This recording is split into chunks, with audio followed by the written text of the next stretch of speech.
Vamos a estar orando por las peticiones que tenemos para este domingo 10 de noviembre del 2024. Y vamos a orar por las inundaciones que han estado habiendo en Panamá. En Panamá se suspendieron los desfiles patrios por la lluvia. Han habido muertes, han habido personas. Mi mamá me mandó un video de un mayor de la policía que fueron a salvar unas personas que estaban a punto de enterrarlo una montaña de tierra, y yendo camino para allá lo mató. La tierra se vino, cayó encima del patrulla, se salvaron 4, pero el mayor que iba adentro murió, faltándole 2 años para jubilar. Y nos preguntamos, ¿no? Wow, cosas que pasan, ¿no? Y no sabemos cuándo nos va a llamar Dios, no sabemos cuándo vamos a dejar este mundo, y lo importante es que cuando nos toque estemos a cuenta con Dios.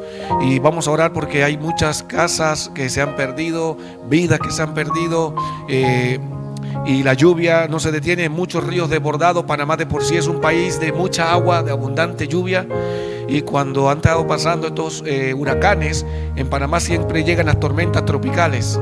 Tormentas tropicales es por decir vientos de 90, 100 kilómetros por hora.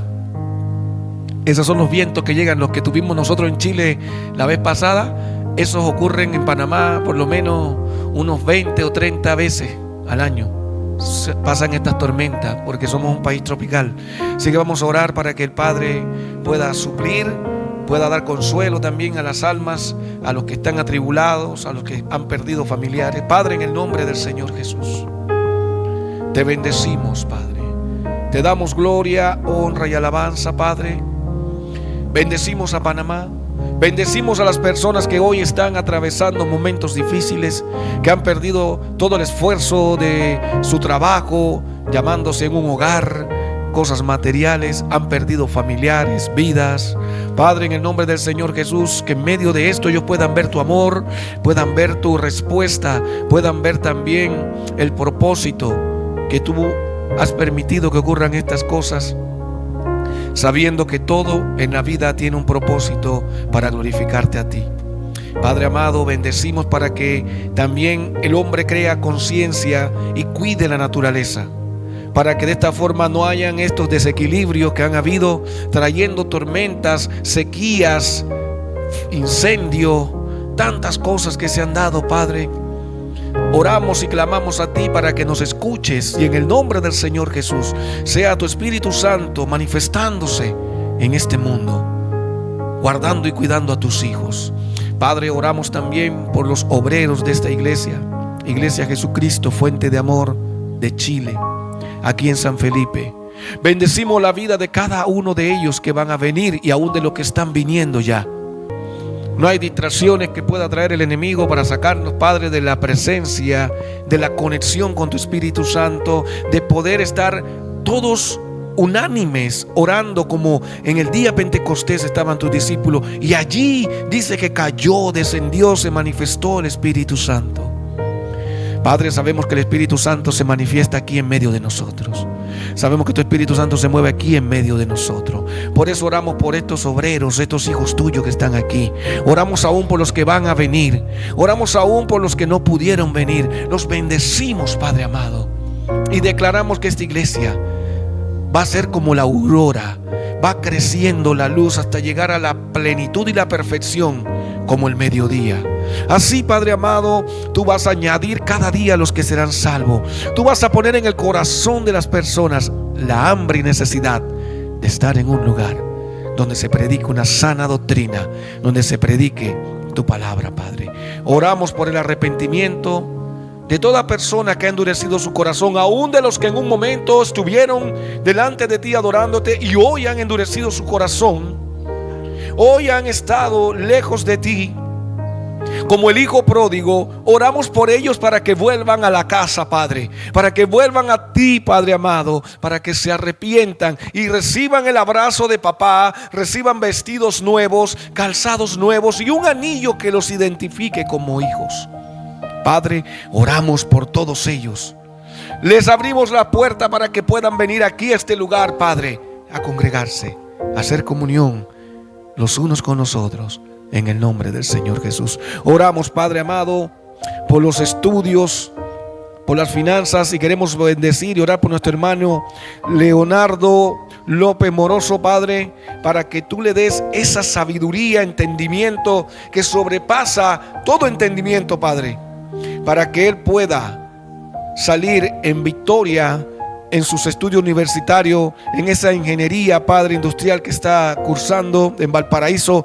Lo bendecimos allá donde está, para que en el nombre del Señor Jesús sea tu Espíritu Santo ministrando su corazón, aún allá donde está en Viña, para que él sienta esa presencia de tu amor. Bendecimos también a nuestro hermano Ramón López, que está en Talca, para que le vaya bien en sus ventas, para que le vaya bien en su viaje, para que no haya ningún espíritu contrario que pueda venir en contra de él cuando venga conduciendo. Espíritu de sueño, Padre, lo cancelamos, mas que venga descansado tus ángeles guiándole delante, quitando cualquier trampa del enemigo que quiera poner para hacerle daño.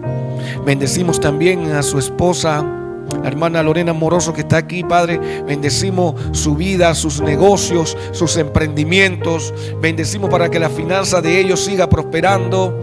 Bendecimos a su papá, bendecimos a su mamá, a sus familiares. Bendecimos a todos los que están en su casa, sus nietos, sus hijos, aún hasta la 4ª generación. Padre amado, bendecimos a la hermana Rosita, que no vino. Bendecimos su salud también, para que ella se fortalezca y se mejore.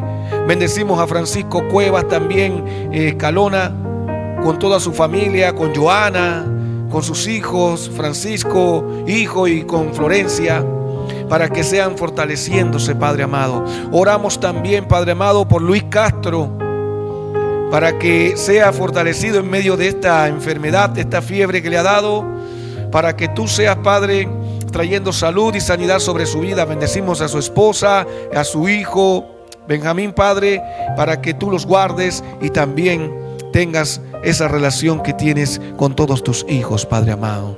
Oramos por Ernesto Gallardo, Padre amado, que está con este problema de salud en sus huesos, en su cuerpo, en su sistema nervioso, en todo su cuerpo, Padre, aún en las articulaciones, sistema nervioso, también en la vesícula, Padre. En el nombre del Señor Jesús enviamos, Padre, la palabra al Hospital San Camilo, para que allá los doctores sean usados, para que puedan, Padre, manifestar ese conocimiento que tú has dado, para que se obren milagros que ellos no entienden, que aún ellos mismos dicen: este hombre ha sido salvo por un milagro, este hombre ha sido sanado por un milagro, solo un milagro lo puede hacer.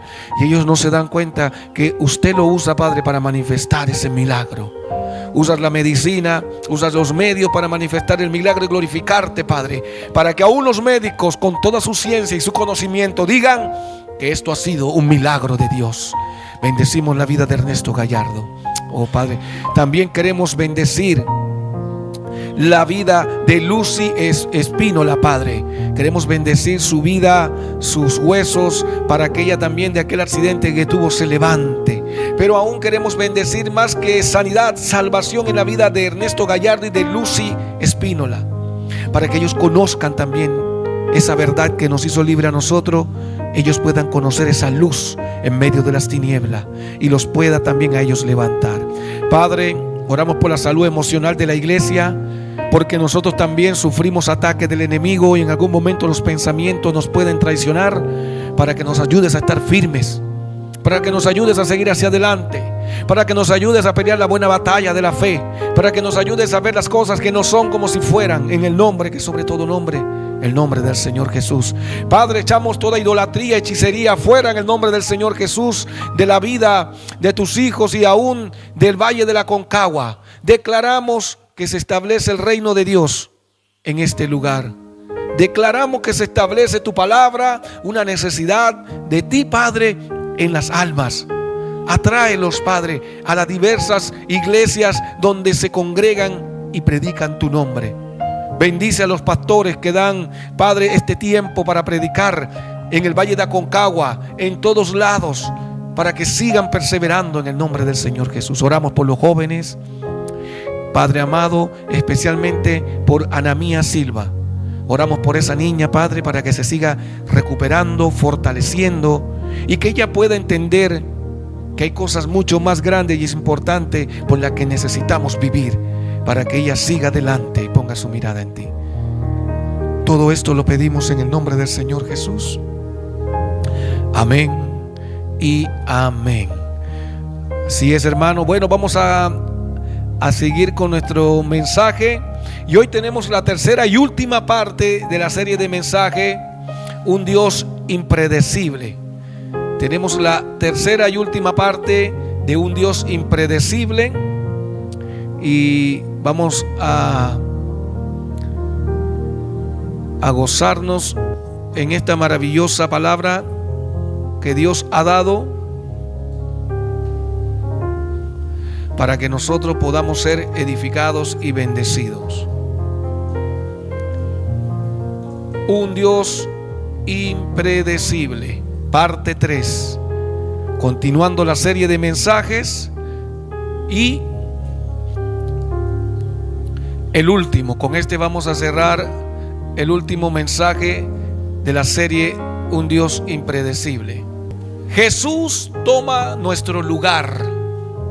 Ese es el primer punto que vamos a analizar de esta serie de mensajes en este último parte 3 de Un Dios impredecible. Jesús toma nuestro lugar. Y para eso vamos a ir al libro de Isaías. Vamos a leer el libro de Isaías, capítulo 53, verso 2 al 12. Mire lo que dice la palabra de Isaías en el capítulo 53, en el verso 2 al 12. Dice así: subirá cual renuevo delante de él, y como raíz de tierra seca. No hay parecer en él, ni hermosura. Le veremos, mas sin atractivo para que le deseemos. Aquí la palabra habla que el Señor Jesús no era hermoso ni atractivo como lo pintan hoy en día. Usted ve que las personas hoy dibujan o pintan un cuadro, incluso ponen en las películas a un Jesús hermoso, un Jesús muy atractivo. Aquí la Biblia en el libro de Isaías dice que no hay parecer en él ni hermosura. Le veremos más sin atractivo para que le deseemos. O sea, lo que quiere decir es que a Jesús, cuando estuvo en la tierra, la gente lo seguía no porque él fuera una persona como David o como Saúl, que decían que era de hermoso parecer. Jesús no era hermoso, sino que a él le seguían era por lo que él era, le deseaban por lo que él tenía, porque él era Dios manifestado entre los hombres. Ahora dice el verso 3: despreciado, mire esto, despreciado y desechado entre los hombres, varón de dolor, experimentado en quebranto, y como que escondimos de él el rostro, fue menospreciado y no le estimamos. Miren todo lo que el Señor tuvo que ir padeciendo. El verso 4 dice: ciertamente llevó nuestras enfermedades y sufrió nuestros dolores, y nosotros lo tuvimos por azotado, por herido de Dios y abatido. Mas él herido fue por nuestras rebeliones, molido por nuestros pecados. El castigo de nuestra paz fue sobre él, y por sus llagas fuimos nosotros curados. Por eso cuando nosotros oramos y declaramos que somos sanos por las llagas de Jesucristo y por sus heridas, es declarando esta promesa que está aquí en Isaías. Cuando usted está enfermo, diga: yo por las llagas de Cristo soy sano, por sus heridas soy curado. Declárelo con fe, porque eso está escrito aquí en Isaías 53, verso 5. Dice el verso 6: todos nosotros nos descarriamos como ovejas, cada cual se apartó por su camino, mas el Altísimo cargó en él el pecado de todos nosotros. Angustiado él y afligido, no abrió su boca. Como cordero fue llevado al matadero, y como oveja delante de sus trasquiladores, enmudeció y no abrió su boca. Por cárcel y por juicio fue quitado, y su generación, ¿quién la contará? Porque fue cortado de la tierra de los vivientes, y por la rebelión de mi pueblo fue herido. Y se dispuso con los impíos su sepultura, mas con los ricos fue su muerte. ¿Sabe qué significa esto? Cuando Jesús fue crucificado con delincuentes. Por eso dice que se dispuso con los impíos su sepultura. O sea, a él, el hombre, disponía que se fuera sepultado entre los malos, perversos, delincuentes y impíos.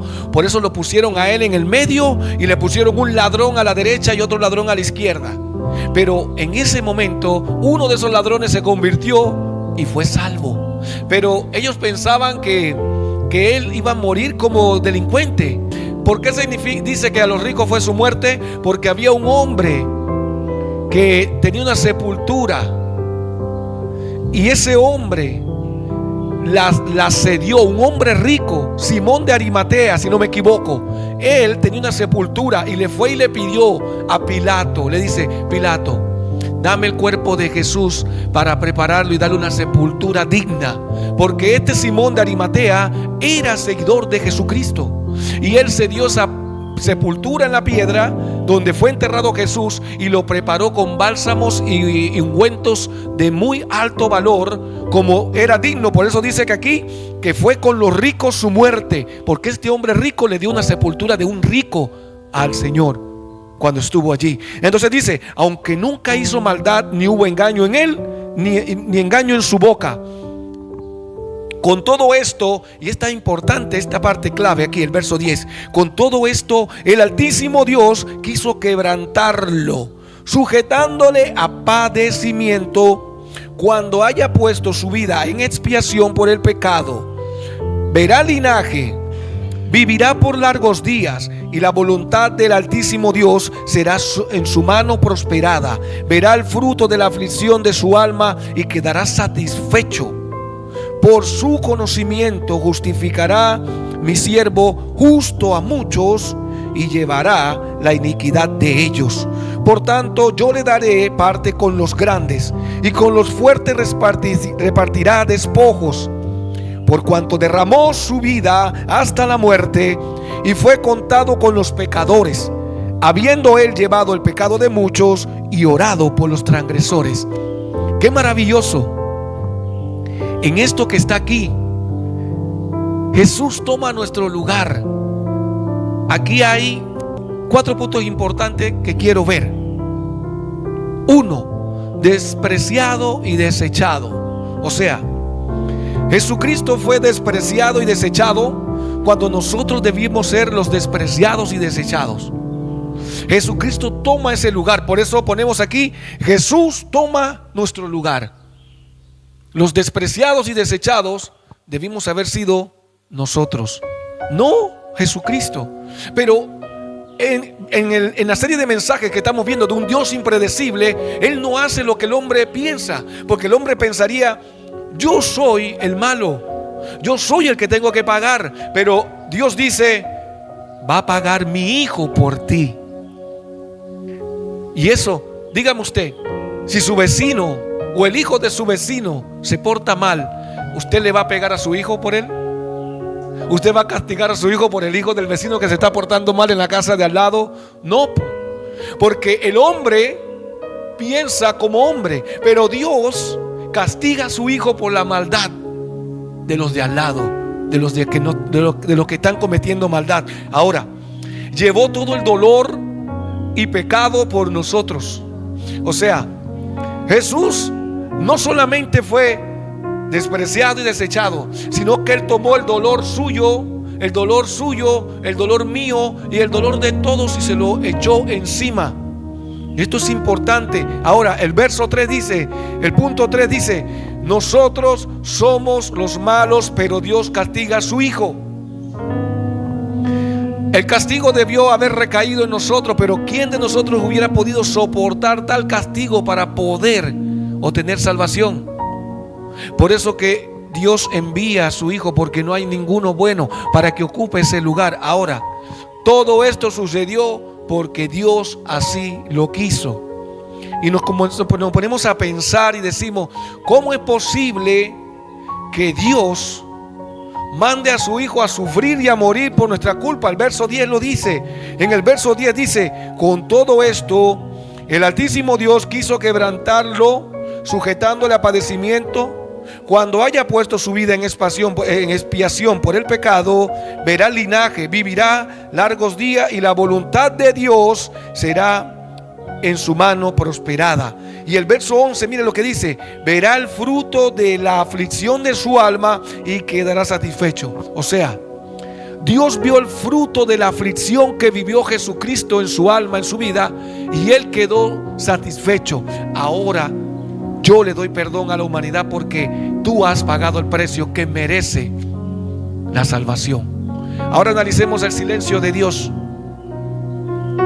Esto es interesante. Se ha hablado de los 400 años de silencio de Dios. ¿Cuándo han escuchado esa frase? Que Dios hizo silencio por 400 años en boca de algunos pastores. ¿Han escuchado eso, no? ¿Han escuchado que dicen que la Biblia, entre el Antiguo y Nuevo Testamento, hay una página en blanco, que esta página en blanco marca la separación del Antiguo Pacto con el Nuevo Pacto, del silencio de Dios con volver a hablarle a los hombres? Esta página debería estar entre Mateo y Malaquías, separando a Mateo y Malaquías. Ok, esto es una opinión de los teólogos sobre el silencio de Dios.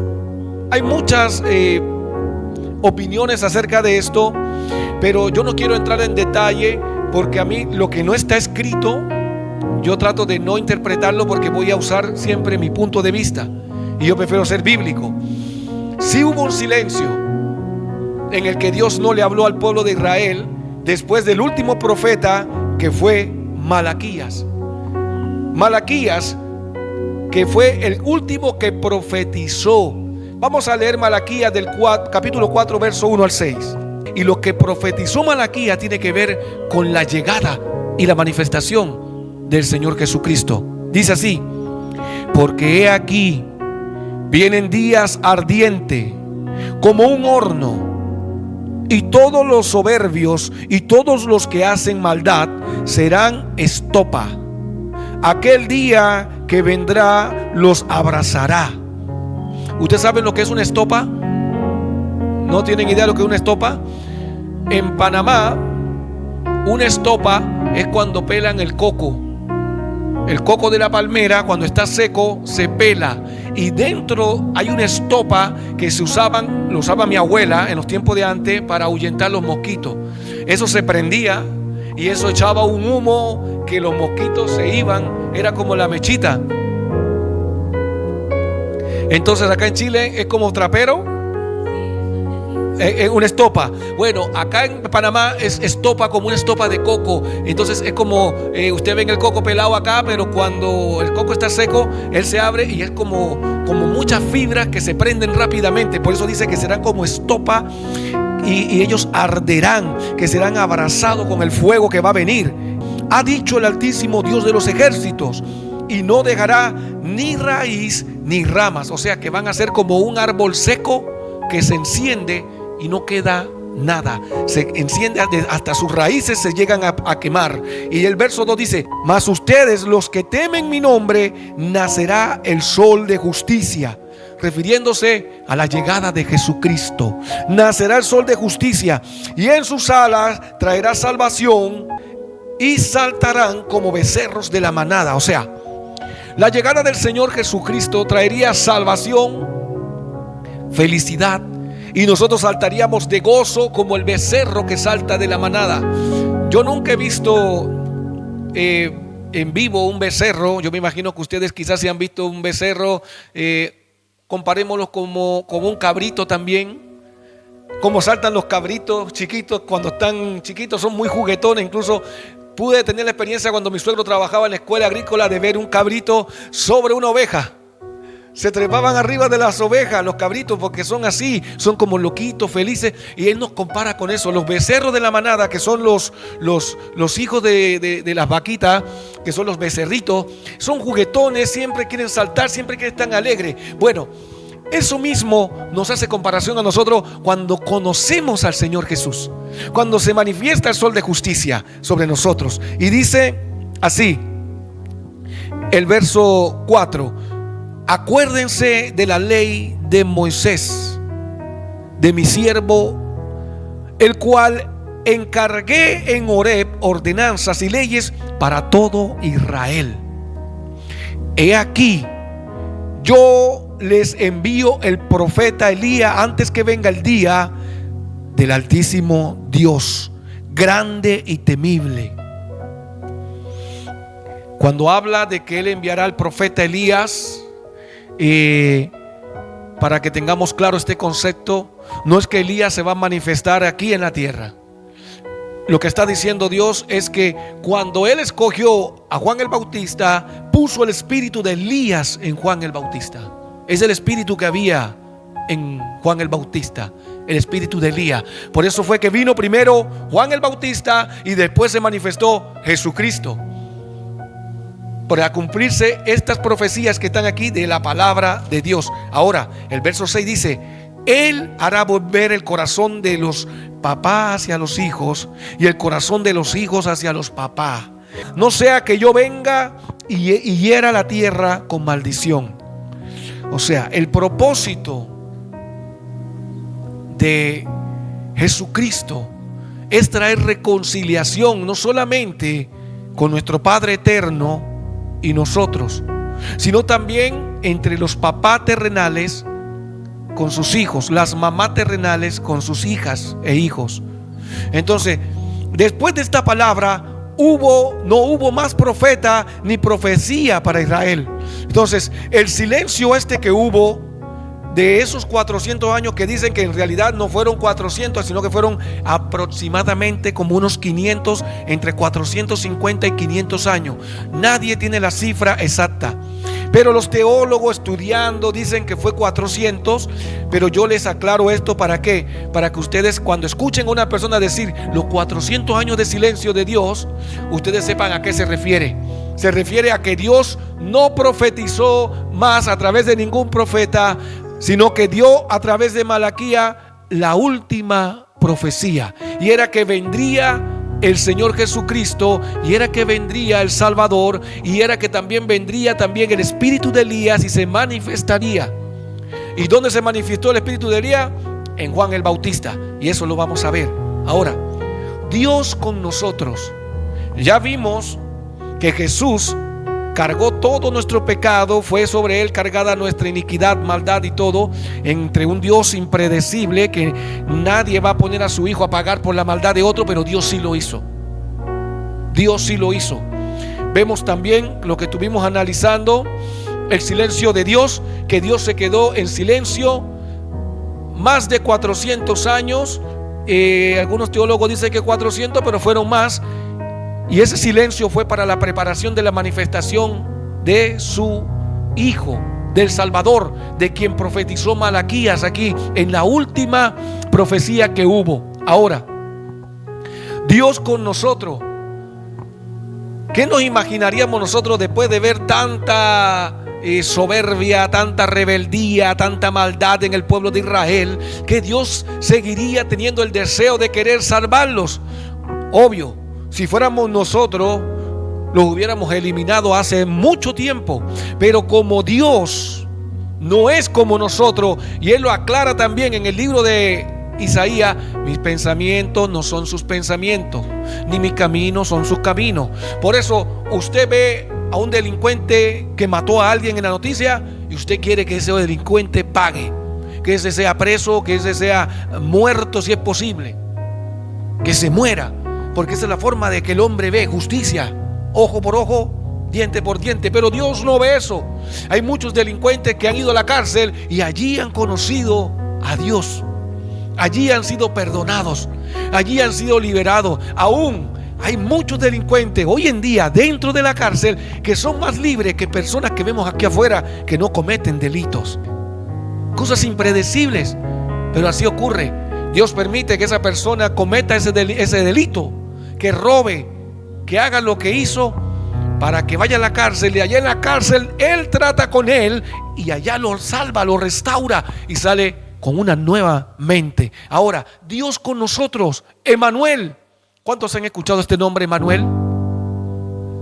Emmanuel, y no el cantante, sino el Hijo de Dios. Emmanuel, este nombre solo se menciona 3 veces en la Biblia.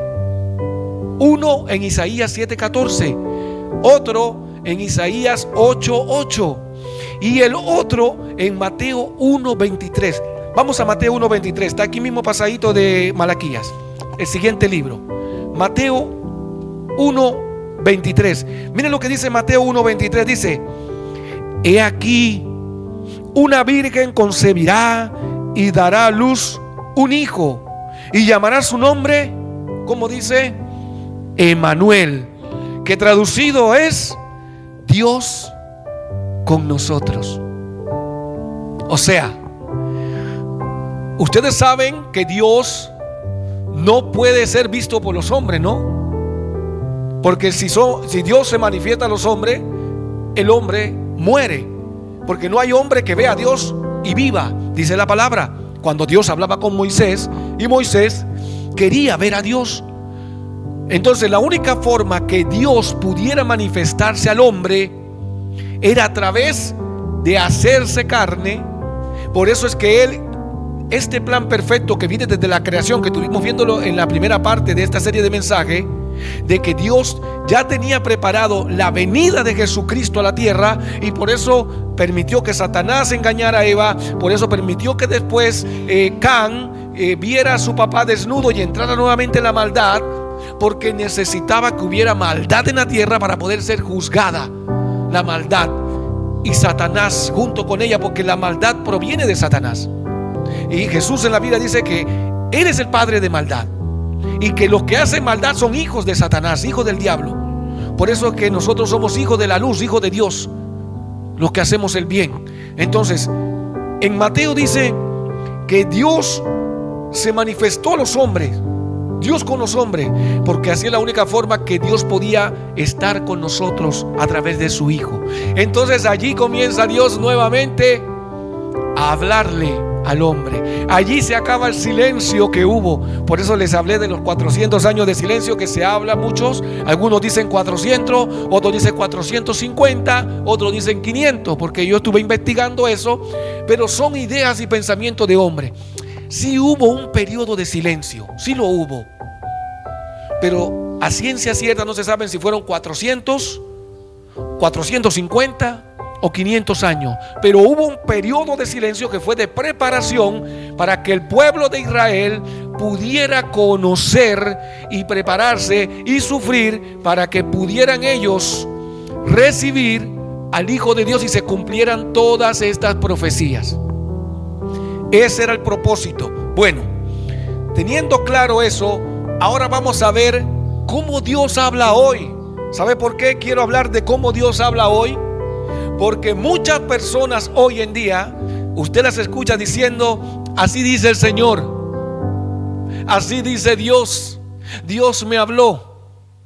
Entonces, en este concepto que yo les estoy hablando, es para que ustedes, cuando escuchen a una persona, porque la van a ver en las redes sociales, porque en las redes sociales se ve muchas prédicas, muchas personas diciendo: así te dice el Señor. O una persona te venga y te dice: así te dice Dios, así te dice el Señor. Cuando una persona te habla a ti así, tú tienes que tener el discernimiento, según lo que vamos a aprender hoy, para saber que Dios no habla así.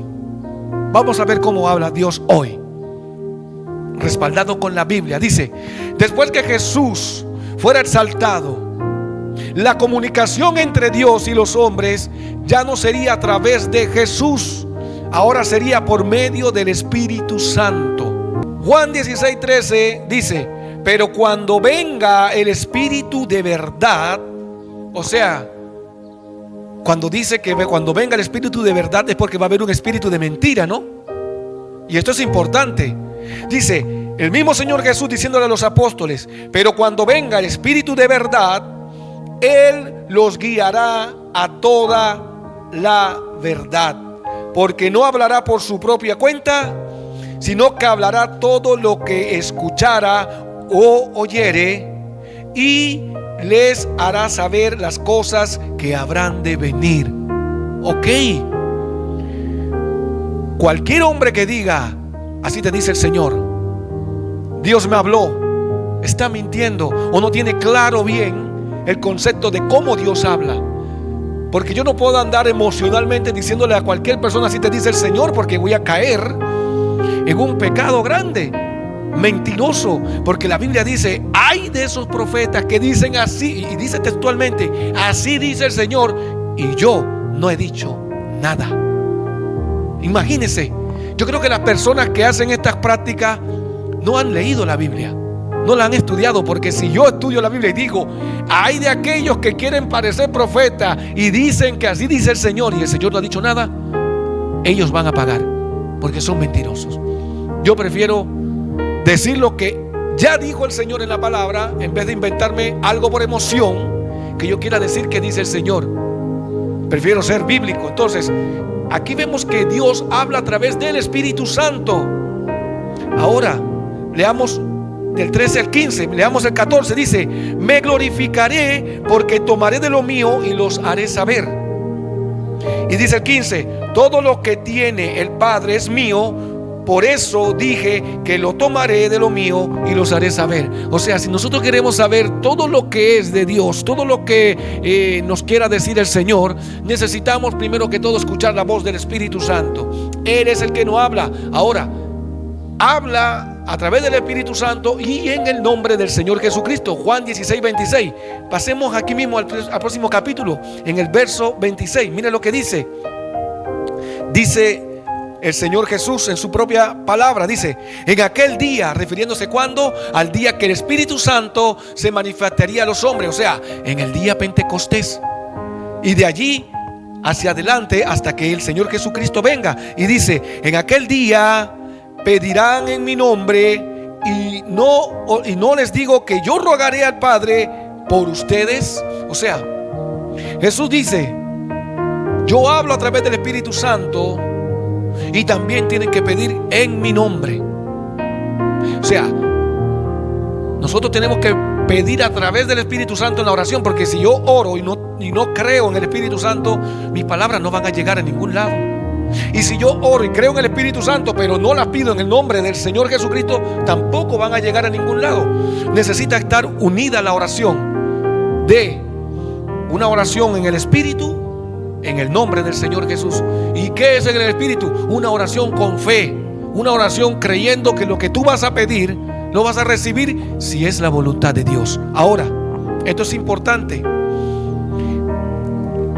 pero Mateo 7:21 dice que no todo el que diga Señor, Señor entrará en el reino de los cielos. No todo el que diga Señor, Señor entrará en el reino de los cielos, sino aquel que haga la voluntad de Dios o de mi Padre. Así lo dijo Jesús. Entonces, el verso 27 dice que habrán muchos que en su nombre dirán, Señor, en tu nombre echamos afuera demonios, hicimos milagros, sanamos enfermos. Y que Jesús le responderá, apartado de mí, no los conozco, hacedores de maldad, al fuego eterno, afuera. Usted se imagina, hoy en día dentro de la iglesia del Señor hay muchas personas que pueden ser usadas por el Espíritu Santo y serán usadas, pero ¿sabe qué? Esas personas, porque son usadas, porque los dones dicen que son irrevocables, el llamamiento y el don de Dios es irrevocable. Si una persona tiene el don de sanidad, esa persona Dios la va a usar para sanar, pero no significa que esa persona se va a salvar. Es un Dios impredecible, ¿no? Lo que estamos analizando, porque cualquiera pensaría que el que está haciendo milagros se va a salvar. No se va a salvar. Si fuera así, Judas no se hubiera perdido. Era discípulo, estaba entre los 12, pero ¿qué? Era el hijo de perdición. El mismo Jesús lo llamó como hijo del diablo. Satanás lo llamó a sí mismo a él. Y aún a Pedro le dijo también, apártate de mí, Satanás, cuando el espíritu inmundo quiere ocuparlo. Entonces, el problema no es que nosotros podamos hacer milagros. No nos va a salvar que nosotros hagamos milagros, no nos va a salvar que nosotros profeticemos, no nos va a salvar que nosotros prediquemos. A mí no me va a salvar que yo venga todos los domingos aquí con un mensaje estructurado, lleno de palabra y con realidades y verdades. Eso no me va a salvar a mí. Me va a salvar a mí que yo haga la voluntad de Dios. Eso me va a salvar a mí. Ustedes van a ser salvos por escuchar la palabra. Ustedes van a ser salvos porque van a hacer la voluntad de Dios. Pero si yo predico toda mi vida y no hago la voluntad de Dios, no me voy a salvar. Cuando llegue el día que esté delante del Señor y le diga: Señor, pero en tu nombre, mira cuántas almas gané, en tu nombre cuánto prediqué, Él me va a decir: ¿sabes algo, Amer? Apártate de mí, hacedor de maldad. Vete al fuego eterno, porque no te conozco. Nunca me conociste. ¿Usted se imagina eso? ¿Cuántos pastores, cuántos ministros, cuántos adoradores, cuántos cristianos hoy en día están en esa condición que no conocen al Señor Jesús? Y porque creen que hablan en lengua, y porque creen que profetizan, y porque creen que hacen algo, son salvos, y están totalmente equivocados, porque la palabra me dice que no todo el que diga Señor, Señor entrará en el reino de Dios, sino que haga la voluntad de Dios. Es terrible, entonces, ¿no? Entonces nosotros tenemos que preocuparnos de hacer la voluntad de Dios, y no de querer hablar en lengua ni de querer hacer milagros, porque el apóstol Pablo en el libro de Corintios dice: estas cosas cesarán, pero el amor, la fe, la esperanza y el amor son para siempre, permanecerá, pero el amor es el mayor de Él. Aleluya. Ahora vamos rapidito con la conclusión del mensaje. 1. Dios no está buscando a justos, sino a pecadores. Eso lo dice Mateo 9:13. Él no está buscando a justos, sino pecadores. Cuando Jesús llamó a Mateo, en la versión de Mateo, porque en la versión de Lucas le dice Leví, cuando Jesús llama a Mateo, que él estaba pasando y él estaba sentado al banco de los tributos, cobrando los impuestos, y él le dice: ven, sígueme. Mateo se levanta y deja todo y sigue a Jesús. Y dice que él prepara un gran banquete, y en este gran banquete invita a otros tributos, a otros recaudadores de impuestos y a muchos pecadores. Pero ¿sabe algo? Estaban los fariseos murmurando en contra de los discípulos y en contra de Jesús, diciendo: ¿por qué tu maestro se reúne con pecadores? Le dijo a los discípulos, los fariseos. Pero no respondieron los discípulos, sino que respondió Jesús y dijo: los justos no necesitan salvación. Yo no he venido a llamar a justos, yo he venido a llamar pecadores. La iglesia no tiene que estar llena de justos. El que se cree justo está equivocado. La iglesia está llena de pecadores que reconocen que son pecadores y que necesitan salvación. Eso es la iglesia del Señor, que sabemos que venimos a este lugar porque nos unimos en un solo cuerpo a adorar al Padre, a adorar al Señor Jesús y a adorar al Espíritu Santo. Pero escuchamos la palabra, sabemos que el Espíritu Santo se manifiesta y nos va a ayudar a transformar nuestra injusticia en justicia. Nos va a quitar nuestras vestiduras arrugadas, manchadas y sucias, y nos va a vestir por fe con vestiduras nuevas, limpias y resplandecientes, lavadas con la sangre de Cristo. Y en esto es lo que tenemos que meditar. Yo no vengo aquí porque soy bueno. Yo vengo aquí porque necesito algo que me transforme para ser mejor persona. Y eso es el Espíritu Santo de Dios, la palabra de Dios, la sangre del Señor Jesucristo que fue derramada. Y por fe, entonces ya yo comienzo a vivir otra vida.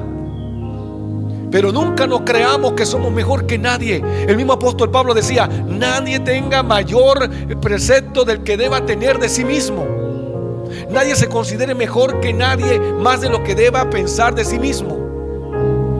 Porque a veces llegamos a pensar que somos mejor que el hermanito porque yo conozco más. No, todos tenemos que saber que delante de Dios somos iguales, porque Dios no hace acepción de persona. Ahora, 2.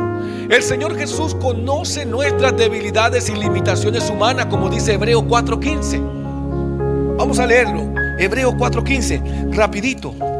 Miren lo que dice Hebreos 4:15. Dice: porque no tenemos un sumo sacerdote que no pueda compadecerse de nuestras debilidades, sino uno que fue tentado en todo según nuestra semejanza, pero, esto es importante, sin pecado. Pero sin pecado. O sea, Jesucristo, cuando se manifestó y se hizo hombre, se hizo carne, Él también experimentó lo que nosotros estamos experimentando hoy en día: tentaciones, dolores, necesidades, hambre, sed, tristeza. Él lo sufrió todo. ¿Por qué lo sufrió todo? Para poder entendernos a nosotros y darnos en Hebreo 4:15 esta palabra: porque no tenemos un sumo sacerdote que no se compadezca, que no pueda compadecerse de nuestras debilidades. Por eso Jesucristo es el abogado. El Señor Jesucristo es el abogado de mi hermano Miguel, de mi hermano Ezequiel, de mi hermana Alejandra, de mi hermana Lorena, de mi vida, de Amer, de los hermanos que no pudieron venir y de toda la iglesia. Él es el abogado. ¿Por qué? Porque cuando dice la Biblia en el libro de Apocalipsis que día y noche sube el acusador allá a acusarnos, el acusador es Satanás. Él sube delante de Dios a ponerlo a usted y a mí en malas con nuestro Padre. Si usted cometió un error, Él parte, dice: mira, ese que te alaba, ese que ora por ti, ese que te bendice, ese que dice que es cristiano, mira lo que está cometiendo. Pero ¿qué pasa? Contra una acusación tiene que haber ¿qué? Una defensa. Entonces podríamos llamar a Satanás el fiscal del infierno, porque él es el que acusa, el acusador, y a Jesucristo el Señor, el abogado de los hijos. Entonces, Él va a defender nuestro caso. Es cierto, nosotros podemos pagar ¿con qué? Arrepentimiento, reconociendo, buscando el perdón, humillándonos. Allí nosotros ¿qué? Ponemos a cuenta ese error, esa maldad, y quedamos absueltos delante de Dios. Así que ya sabemos que en Hebreo 4:15 tenemos un sumo sacerdote que es nuestro abogado, que se compadece de nuestras debilidades y que nos defiende. 3. El Espíritu Santo vino para darnos poder, como dice Filipenses 4:13. Filipenses 4:13 dice: todo lo puedo en el Señor Jesucristo que me fortalece. O sea, el poder que nosotros recibimos, que el Señor Jesucristo dijo cuando recién vimos en Mateo, que le estaba hablando a su discípulo, en Juan, estaba hablándole en Juan y le estaba diciendo: cuando venga el Espíritu de verdad, Él les mostrará, Él les guiará, Él les enseñará todo lo que tienen que conocer, el Espíritu de verdad, y Él les dará poder, como dice también en el libro de Hechos, en el capítulo 1. En el libro de Hechos capítulo 1 verso 4 dice que cuando haya venido el Espíritu Santo sobre nosotros, recibiremos poder. Eso es importante. Ahora, hermanos, hermanas, en el Antiguo Testamento estuvimos viendo hombres que fallaron, hombres imperfectos que Dios usó para hacer cosas perfectas. ¿Vimos a quién? Adán y Eva. Pudimos ver también a Noé. Pudimos ver a Abraham, a Isaac, a Jacob, a Moisés. Todos ellos tuvieron defectos, pero Dios se glorificó y manifestó su gloria. En el Nuevo Testamento no es la excepción. Pedro negó 3 veces al Señor, negó 3 veces a Jesucristo.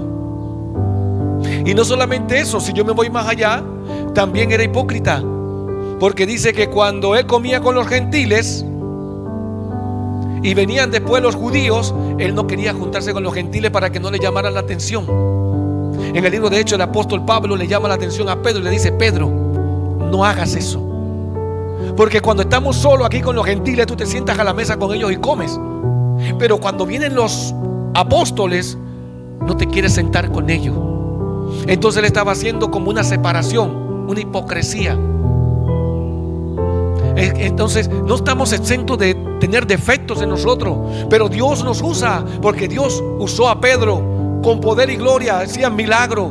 El Espíritu Santo hacía milagro a través de Pedro y se fundó la iglesia a través de Pedro. Por eso Jesucristo le dijo: sobre esta piedra edificaré mi iglesia y tú la vas a guiar, Pedro. Tomás fue incrédulo. Fue uno de los apóstoles. Tomás dice que no creía que Jesucristo había resucitado hasta que él no metiera sus dedos en la llaga y viera las heridas de sus manos. Y Jesucristo se le apareció y le dijo: ven, Tomás, mira mis llagas, vete aquí en mi costado, tus dedos. Y dice: oh Señor mío. Y le dijo el Señor Jesús a Pedro, a Tomás, disculpen, porque viste, creíste. Bienaventurados los que no vieron y creyeron. Nosotros somos bienaventurados porque nosotros estamos aquí sin ver. Nosotros estamos aquí por fe, porque creemos. Estamos aquí porque nosotros no necesitamos ver para creer, necesitamos creer para poder ver. Eso es importante, aleluya. Ahora, Saulo, ¿saben quién era Saulo? El apóstol Pablo. Saulo de Tarso fue el perseguidor, fue el que consintió la muerte de Esteban.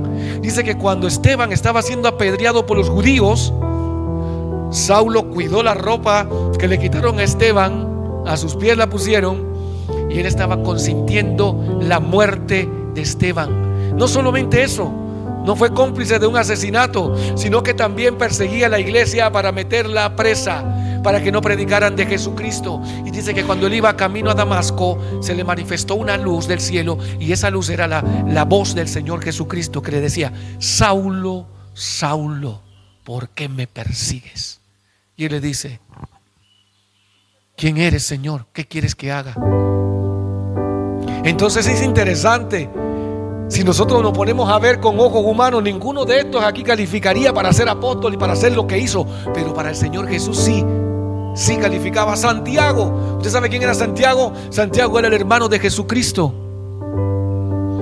En el libro de Juan, la Biblia dice que cuando Jesucristo comenzó a hacer milagros y comenzó a reunir sus apóstoles, sus hermanos, ninguno creía en él. Ninguno creía, y le decían: anda, ve, muéstrate ante tu gente. No creían en Jesucristo. No creían, por eso tampoco hizo muchos milagros en Nazaret, de donde era su ciudad, donde él se crió. Porque dice que por la incredulidad no hizo muchos milagros en Nazaret. Porque nadie es profeta en su propia tierra. Gloria a Dios. Porque aquí nos muestra un Dios impredecible que usa a lo menospreciado para glorificarse. Y con esto terminamos.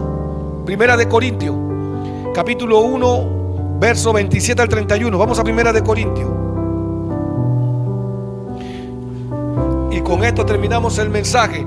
Primera de Corintios, capítulo 1, verso 27 al 31. Mire lo que dice. Dice: sino que de lo necio del mundo escogió Dios para avergonzar lo sabio, y lo débil del mundo escogió Dios para avergonzar a lo fuerte.